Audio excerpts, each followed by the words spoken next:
আসসালামু আলাইকুম। আলহামদুলিল্লাহ আমরা ফজরের নামাজের পর সাধারণত আমাদের যে গরু ছিল সেই গরুটা সাধারণত প্রসেসিংয়ের কাজ শুরু করে দিয়েছিলাম। সাধারণত আমরা সকলেই মিলে একটা সমিতি করেছিলাম আর সেই সমিতির থেকেই মূলত গরুটা কিনা হয়েছিল এবং আমরা সাধারণত নিজেরাই প্রসেসিংয়ের কাজ করছিলাম।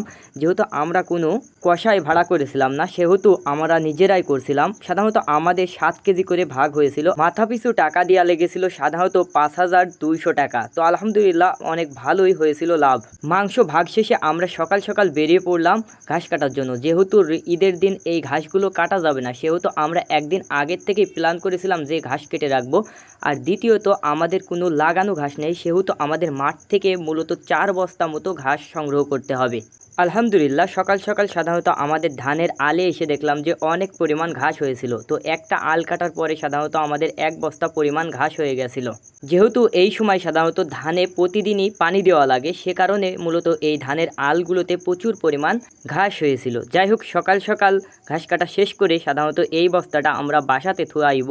এর আগেও আমরা সাধারণত 3 বস্তা ঘাস কেটেছি, এটা নিয়ে আমাদের 4 বস্তা ঘাস হয়েছে। সকলকে জানাই অগ্রিম ঈদ মোবারক। আসসালামু আলাইকুম, আল্লাহ হাফিজ।